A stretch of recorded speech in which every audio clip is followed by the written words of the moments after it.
আওয়ামী লীগ যে ভুল করেছে সেই ভুল বিএনপি করবে না মন্তব্য করেন বিএনপির কেন্দ্রীয় নির্বাহী কমিটির অর্থনৈতিক বিষয়ক সম্পাদক ইঞ্জিনিয়ার খালেদ হোসেন মাহবুব শ্যামল। আমাদের বিজয়নগর প্রতিনিধির পাঠানো তথ্যচিত্রে এবার বিস্তারিত। আওয়ামী লীগ যে ভুল করেছে সেই ভুল বিএনপি করবে না মন্তব্য করেন বিএনপির কেন্দ্রীয় নির্বাহী কমিটির অর্থনৈতিক বিষয়ক সম্পাদক ইঞ্জিনিয়ার খালেদ হোসেন মাহবুব শ্যামল। তিনি আরও বলেন, আমরা কোনো প্রতিহিংসার রাজনীতি দেখতে চাই না। আমরা চাই না কোনো বাবা তার সন্তানকে হারাক। জনগণের সাথে আওয়ামী লীগের কোনো সম্পর্ক ছিল না। তারা রাতের অন্ধকারে ছাপানো ভোটে নির্বাচন করে জনগণের সাথে বিচ্ছিন্ন হয়ে গিয়েছিল। তারা প্রশাসনের মাধ্যমে 18 ও 24 সালে ভোট ছাপিয়ে ক্ষমতায় এসেছিল। আওয়ামী লীগের নেতারা ও শেখ হাসিনা দেশ ছেড়ে পালিয়েছে। তিনি আরও বলেন, বিএনপি জনগণের ভোটে নির্বাচিত দল। জনগণের ভোটের অধিকারে বিএনপি বিশ্বাসী। দলীয় নেতাকর্মীদের উদ্দেশ্যে তিনি বলেন, আমরা এখনও ক্ষমতায় আসিনি, মাত্র টেস্ট পরীক্ষায় উত্তীর্ণ হয়েছি। সামনে আমাদের ফাইনাল পরীক্ষা। তাই সাধারণ মানুষের সাথে সুসম্পর্ক গড়ে তুলতে হবে, মানুষকে মূল্যায়ন করতে হবে। বিএনপি জনগণের ভোটে নির্বাচিত হতে চায়।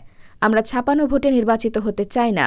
শনিবার 14 সেপ্টেম্বর বিকাল 4টার সময় ব্রাহ্মণবাড়িয়ার বিজয়নগর উপজেলা বিএনপি ও যুবদলের উদ্যোগে চম্পকনগর কলেজ মাঠে আয়োজিত সাবেক প্রধানমন্ত্রী বেগম খালেদা জিয়ার রোগমুক্তি কামনায় ও সকল শহীদ ছাত্রদের জন্য দোয়া মাহফিলে প্রধান অতিথির বক্তব্যে এসব কথা বলেন তিনি।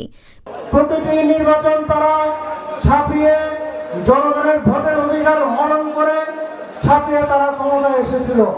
তারা ভেবেছিল তারা আজীবন ক্ষমতায় থাকবে, কিন্তু জনগণের সাথে বেইমানি করে সাধারণ মানুষকে তারা সাথে প্রতারণা করে কিন্তু তারা বেশি দিন ক্ষমতায় টিকতে পারে না।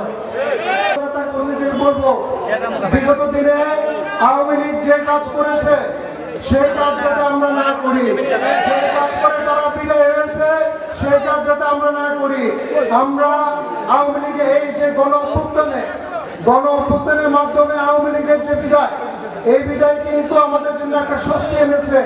আবার একইভাবে এই বিদায় কিন্তু আমাদের জন্য একটা শিক্ষাও দিয়েছে। কি শিক্ষা দিয়েছে?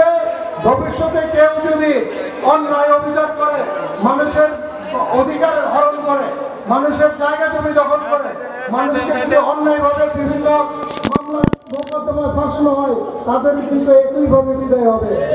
বিশেষ অতিথি ছিলেন জেলা বিএনপির সাবেক সভাপতি ও সাবেক পৌর মেয়র হাফিজুর রহমান মোল্লা কুচি, সহসভাপতি অ্যাডভোকেট শফিকুল ইসলাম, সাবেক সাধারণ সম্পাদক জহিরুল হক খোকন, যুগ্ম সাধারণ সম্পাদক অ্যাডভোকেট আনিসুর রহমান মঞ্জু, গোলাম সরওয়ার খোকন প্রমুখ। উপজেলা বিএনপির আহ্বায়ক মোহাম্মদ জমির হোসেন দস্তগীরের সভাপতিত্বে ও সদস্য সচিব অ্যাডভোকেট ইমাম হোসেনের সঞ্চালনায় অনুষ্ঠানে বক্তব্য রাখেন জেলা শ্রমিক দলের সাধারণ সম্পাদক গোলাম মোস্তফা, পৌর বিএনপির সভাপতি নজির উদ্দিন আহমেদ, সদর উপজেলা বিএনপির আহ্বায়ক ভিপি লিটন, জেলা যুবদলের সভাপতি শামীম মোল্লা, সাধারণ সম্পাদক ইয়াসিন মাহমুদ, উপজেলা মহিলা দলের আহ্বায়ক মরিয়ম আলমগীর, সাইদ খোকন, ছাত্র দলের আহ্বায়ক আমিনুল ইসলাম, হৃদয় আহমেদ প্রমুখ। পরে বিশেষ দোয়া পরিচালনা করেন কবির হোসেন মোল্লা।